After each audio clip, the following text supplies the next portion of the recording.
Olá, me chamo Carlos Eduardo Fantonelli da Silva Neto e hoje apresentaremos um breve estudo referente à escola utilitarista, também conhecida como escola neoclássica, e sobre também os monetaristas, também conhecido escola de Chicago, conhecido como escola de Chicago, né? Adentrando assim. Meu grupo é composto por mim, Carlos Eduardo, e também pela aluna Flávia Lohana Queiroz. Atualmente somos discentes ativos do curso de Engenharia de Alimentos, oriundos da Universidade Estadual do Mato Grosso, a Unemat, e atualmente também integramos o curso de Engenharia de Alimentos, como eu já mencionei.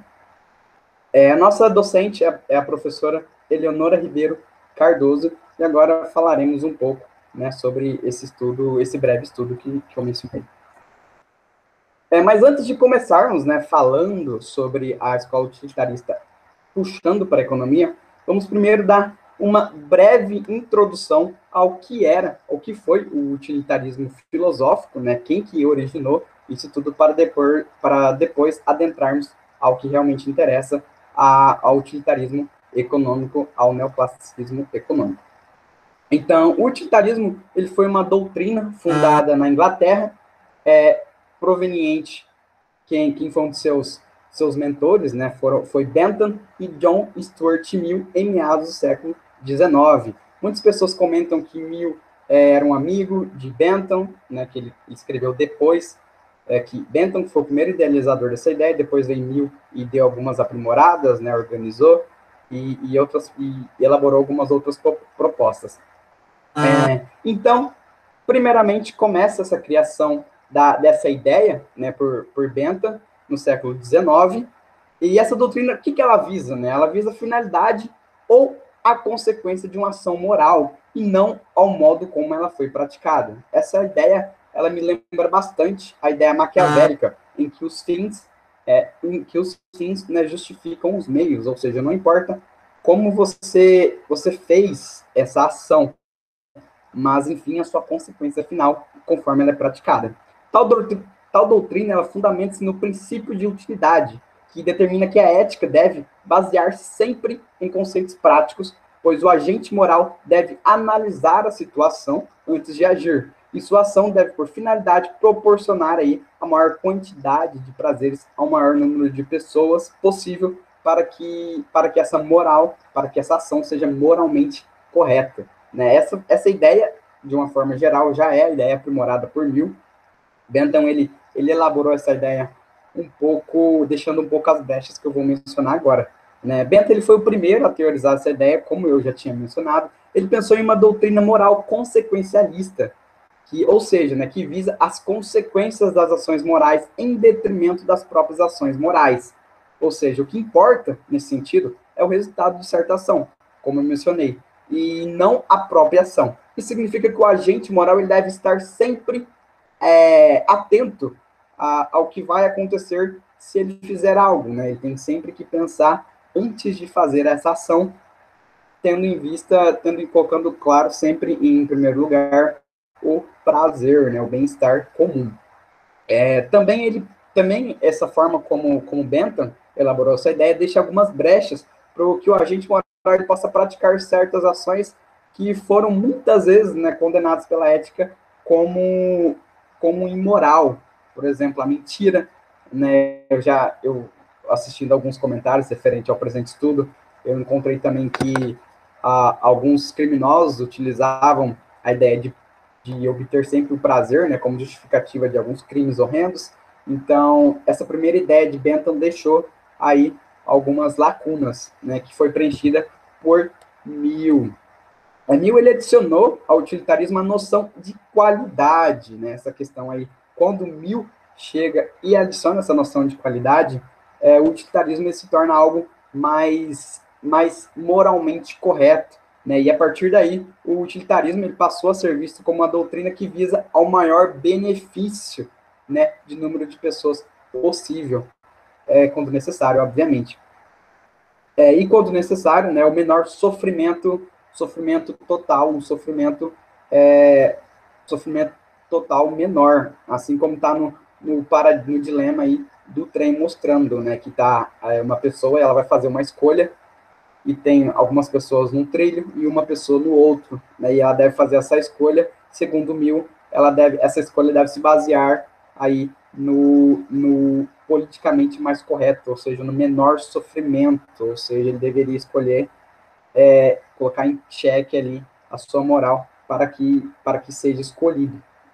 Né? Agora que eu falei um pouco sobre a invenção do utilitarismo filosófico, eu falarei agora para o que realmente importa para a gente, que é o utilitarismo econômico. Nos primeiros anos da década de 1880, justamente no momento em que ganhava corpo o processo de concentração de capital e de formações das grandes corporações, né, tendo em vista que esse tempo aí foi um tempo muito importante. Tivemos revoluções industriais no século XIX, tivemos também, por exemplo, elaborações de alguns modelos que ficaram para a história, como o Fordismo, uma produção em massa. Então teve muito ganho ganho monetário, né, a ascensão de empresas ficando maiores aí que até certos países, né, ficando mais fortes economicamente que certos países, e também a criação de corporações que até hoje são referência de grandiosidade atualmente. E nessa época foram publicadas 3 obras econômicas que haveriam de se tornar famosas. A primeira que eu coloquei ali no meio, está entre o meio dessas 3 obras, né, é a The Theory of Political Economy, de Jevons, né? Depois nós vamos falar um pouquinho mais sobre Jevons, mas ele é um economista também que foi referência muito, muito interessante os seus pensamentos. Ele colocou em prática. Depois vemos aí mais para frente nessa obra de Karl Menger, né, que vou tentar pronunciar, Grundsatz der Volkswirtschaftslehre, né? E essa obra também ficou referência da economia da época, uma obra muito interessante. E por último, e não menos importante, foi a última a ser publicada, foi a Elements de Economie Politique por, né, de Horace, que também foi um escritor que ficou muito, muito famoso. Ou seja, e embora houvesse muitas diferenças entre as análises envolvidas por esses autores, as semelhanças quanto ao seu conteúdo e a abordagem eram surpreendente parecidas. Então, né, como eu mencionei, está aqui algumas imagens, né, dos modelos de produção, do querer, né, o dinheiro, como sempre. Essas 3 obras que eu mencionei anteriormente, elas concebiam uma economia composta por grande número de pequenos produtores e consumidores, nenhum dos quais, tomados isoladamente, tinham poder suficiente para influenciar no mercado em escala significativa, até porque a ascensão, como eu mencionei, a ascensão de grandes empresas, grandes corporações, viam aí como hegemonia, tanto no mercado quanto em produtos, né? Então, e as empresas contrataram ou adquiriam fatores de produção e utilizavam esses fatores no processo de produção de forma a maximizar seus lucros. O preço dos produtos finais dos fatores de produção escapavam totalmente aí do seu controle e as empresas determinavam unicamente o processo produtivo e a quantidade de bens produzidos, né, mostrando aí essa hegemonia no mercado das grandes corporações.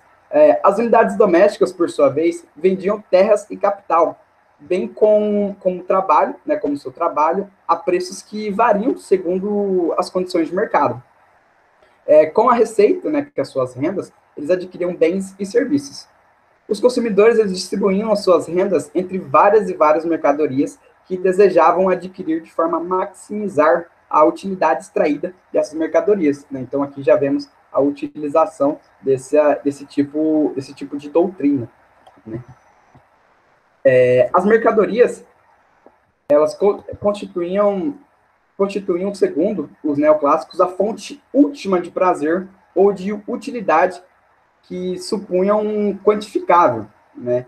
Jevons, por exemplo, escreveu: é difícil sequer conceber uma unidade de prazer ou de desprazer. Contudo, é a quantidade desses sentimentos que nos instiga continuamente a comprar e vender, tomar emprestado e alugar, trabalhar, descansar, né, produzir, consumir, E é com base nos efeitos quantitativos de tais sentimentos que devemos avaliar, né, suas qualidades comparativas.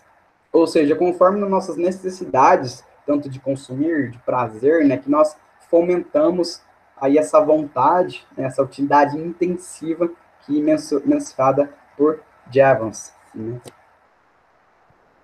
Aí, dando sequência, temos as palavras com palavras aí menos ambíguas, né?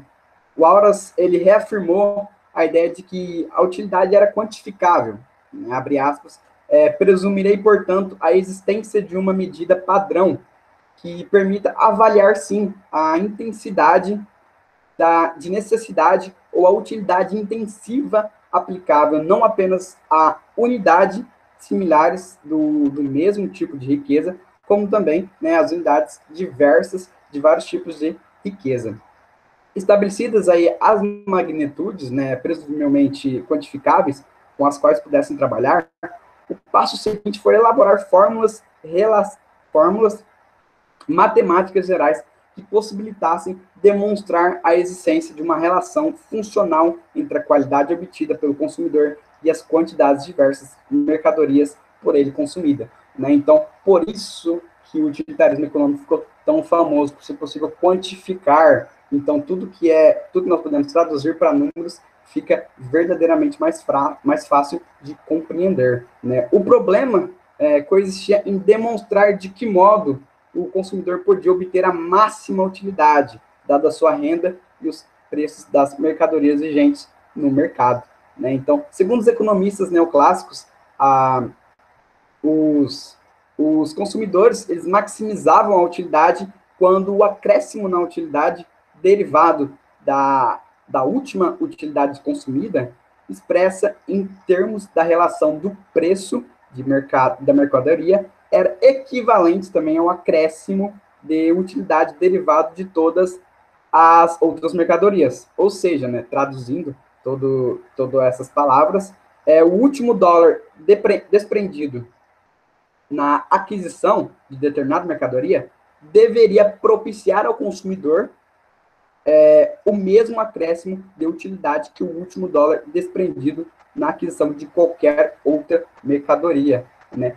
Jevons também, ele fala, ele expôs na mesma teoria que, com outros termos, obviamente, declarando que o consumidor, ele maximiza a utilidade porque ele obtém tais qualidades, tais quantidades de mercadorias que os resultados finais nas utilidades de um par qualquer de mercadorias são inversamente proporcionais às relações de troca de preço dessas tais mercadorias. Por exemplo, suponhamos que existisse, né, um mercado livre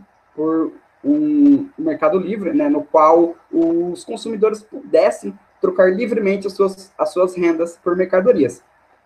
Movidos também pelo interesse próprio, os consumidores eles procurariam maximizar a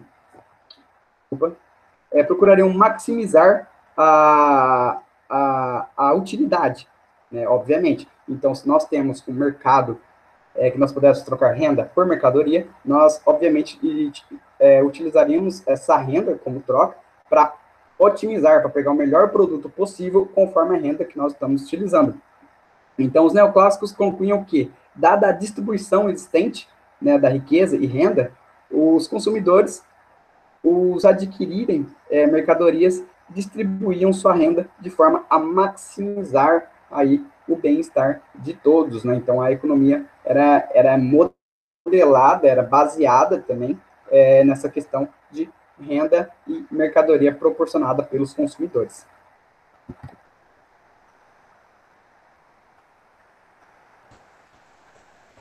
Agora eu vou falar um pouco sobre os monetaristas da Escola de Chicago. E para começar, eu vou falar um pouco sobre o que seria o monetarismo. Bom, o monetarismo seria uma teoria de economia monetária que vai enfatizar o papel da política monetária para a estabilidade macroeconômica de uma economia de mercado através de instrumentos como a alteração na oferta de moeda e outros meios de pagamento.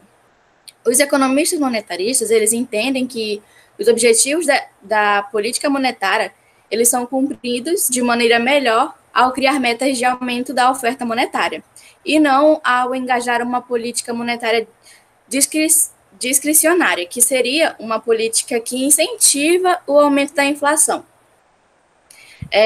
Essa teoria do monetarismo, ela se desenvolveu principalmente no Departamento de Economia da Universidade de Chicago e foi criada pelos economistas que integravam o movimento conhecido como Escola de Chicago, que seriam Milton Friedman e George Stagel.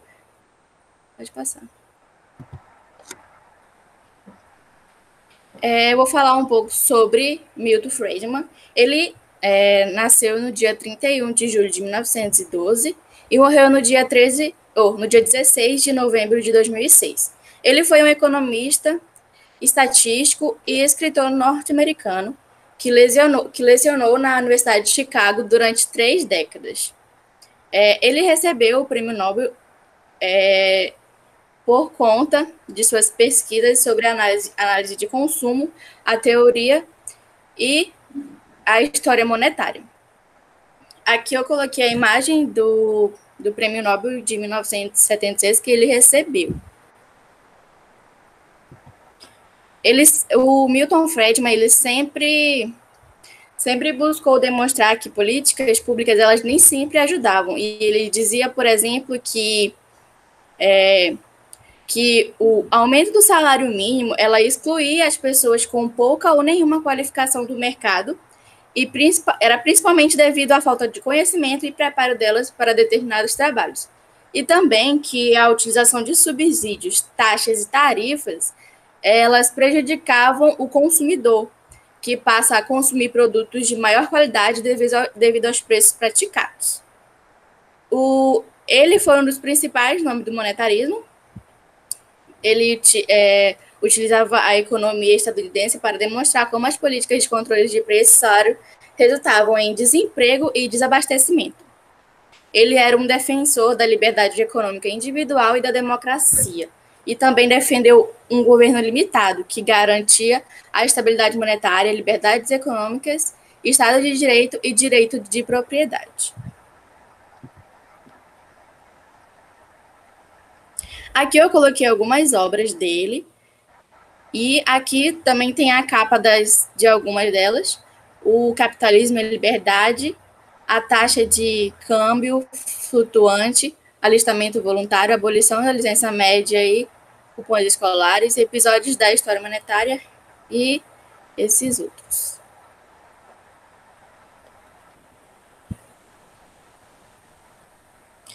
O outro monetarista é o George Stagel.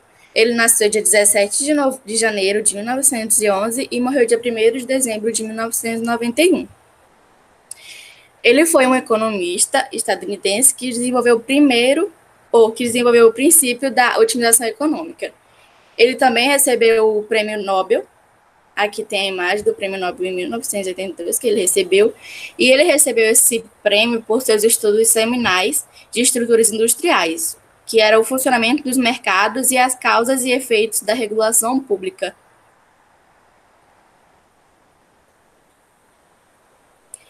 Ele foi um dos fundadores da economia de Chicago da Escola Econômica de Chicago e teve grandes contribuições metodológicas para o estudo e o desenvolvimento de modelos e teorias neoliberais. Os seus principais trabalhos foram a Teoria Econômica da Regulação e a revolucionária The Economics of Information. Stagel era mais conhecido por desenvolver a Teoria Econômica da Regulação, também conhecida como captura. Ele afirma que alguns grupos de interesses e outros participantes políticos usarão os poderes reguladores e coercitivos do governo para moldar as leis e os regulamentos de uma maneira benéfica para eles.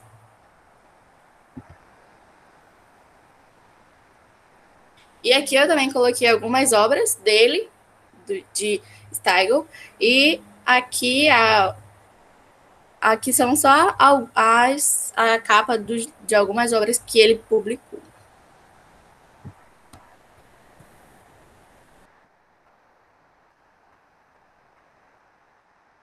Boa, Flávia.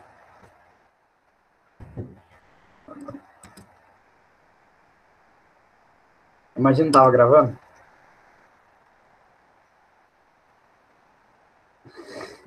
Putz, velho, não tava gravando, você acredita?